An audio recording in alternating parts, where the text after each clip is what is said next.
After his recent interview with Democratic presidential frontrunner Hillary Clinton and a year after his controversial interview with her husband, former President Bill Clinton, Chris Wallace is on the issues.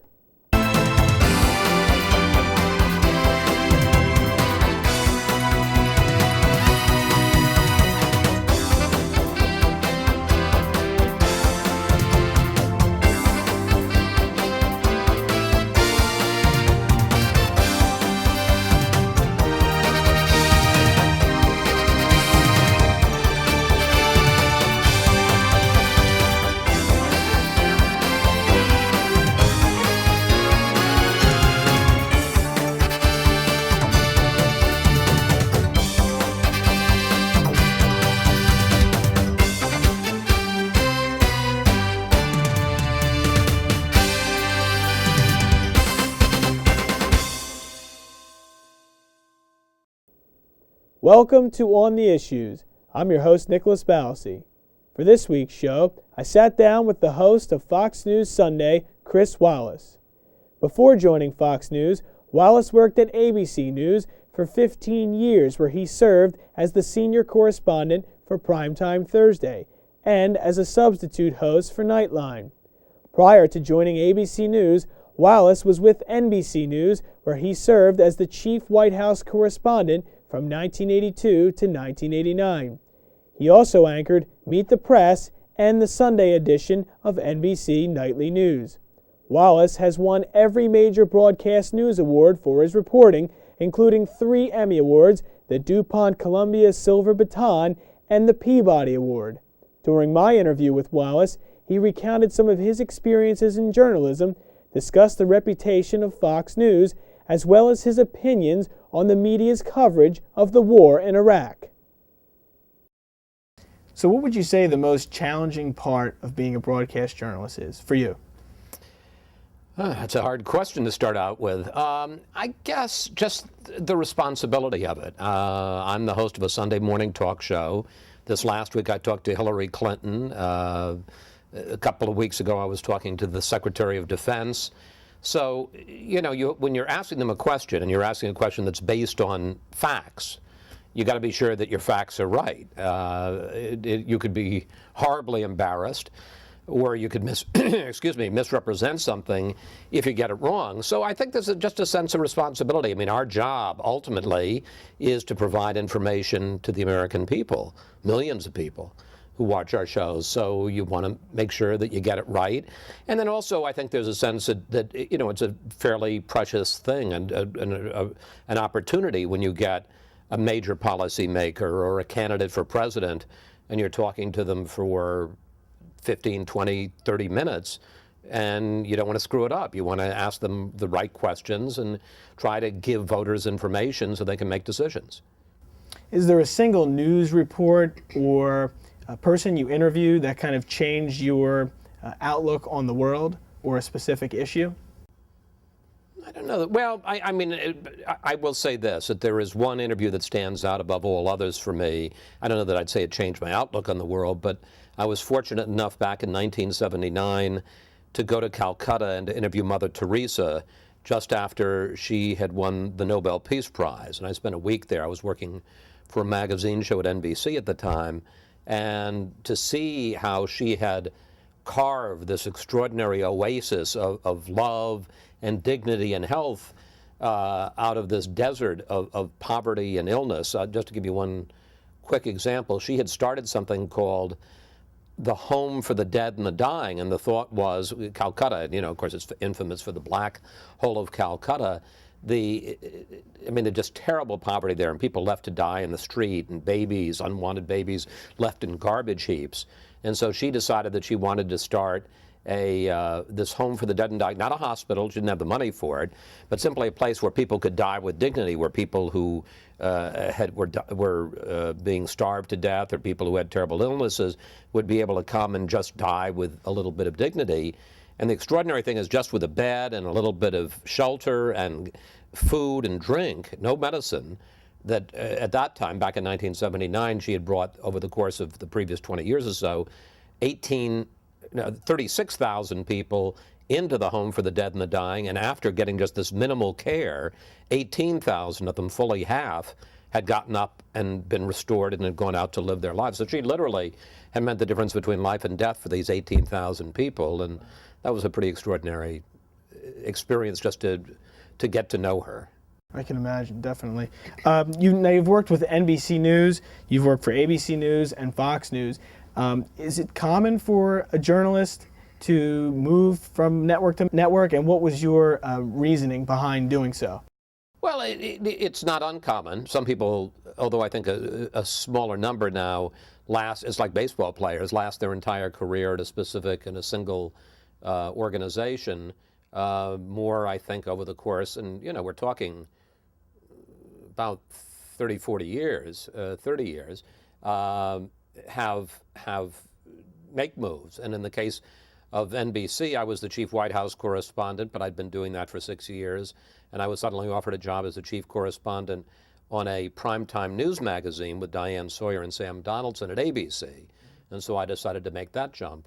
And I was, I'd been at NBC about 13 years, and then about 14 years later, I was offered the opportunity to do my own Sunday talk show on Fox News and made the jump again. So, it's not unusual for people to do it, and I've been lucky enough to be given new opportunities and new challenges, and I've taken them. At what point did you decide that you wanted to be a journalist, and what role do you think that your father, Mike Wallace, played in your decision-making process? Well, not in any stage-door sense of him sort of pushing me get into the business, but I have to say that I was exposed to it from a very early age and saw a lot of the attraction of it. As I can remember when I was in college, one time on a summer, I think it was I'm trying to remember. Anyway, I was home on vacation, and my father, who was doing the CBS Morning News at the time, told me that he was going to have Malcolm X in that next day. And Malcolm X at that time was a big deal, but he wasn't what he has become, this kind of extraordinary historic figure. But I still knew this was a special thing, and special enough even as a college kid to get up early on my spring break to go in on vacation to meet him. And so I was just exposed to that. But I wasn't sure, and in fact I was going to go to law school out of college, and then just at the last minute decided I really didn't want to spend 3 more years in school, and so I went to work for a newspaper and spent actually 4 years working for the Boston Globe. Okay, now moving on to some current issues, which obviously you're well versed in with your tough questioning and the interviews that you've done. If you had to rate the broadcast media's coverage of the war in Iraq from 1 to 10, what rating would you give it overall, and why would you give it that rating? You're talking about from the beginning to where we are right now in the war in Iraq? Well, obviously it would be not a terribly good grade. I mean, I think it would be C or C minus, and the main reason isn't because of the job they're doing now in covering it, but obviously, there are questions. I think there are a lot of people that have misgivings about the fact that we got into a war that, as it turns out, the reasons that we went into the war turned out not to be true, namely weapons of mass destruction. Now, I mean, I think you can beat yourself up too much about that, because the fact is that I, people who say they think that the president lied us into war, I don't believe that for a moment. I think that he genuinely believed there were weapons of mass destruction.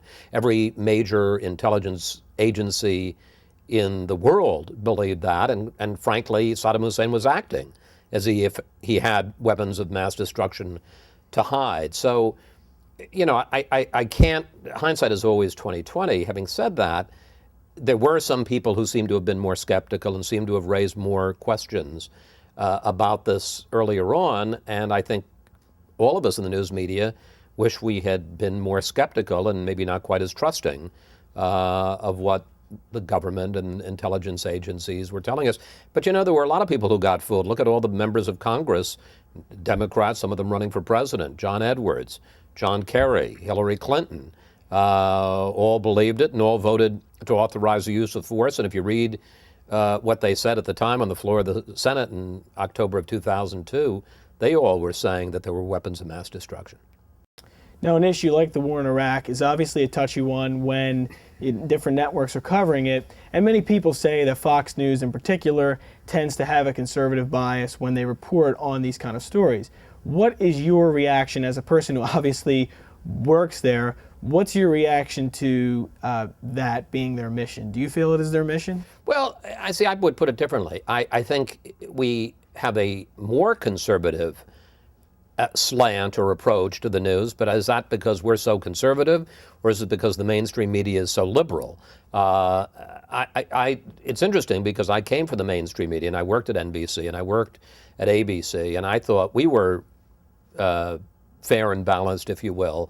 But since coming to Fox, I really have come to see a liberal bias in the mainstream media in the way they jump on stories. I'll give you just one quick example. It doesn't have to do with the war in Iraq, but Hurricane Katrina, the immediate reaction when all of the disasters took place in Hurricane Katrina was, what a terrible failure on the part of the federal government.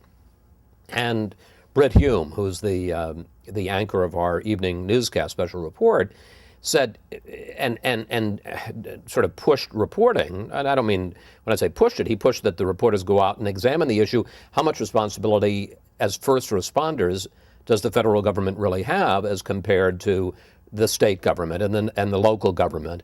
And as you looked at it, in fact, the role that FEMA had, and I'm not saying that the federal government covered themselves in glory. They certainly didn't. There were plenty of failures, but the failure of the mayor of New Orleans, Ray Nagin, to effectuate an evacuation. Those famous pictures we all saw of the school buses in the parking lots, half submerged in water, because they'd never been taken out and driven into the housing developments and gotten people who later died out of their developments and on the road to safe ground.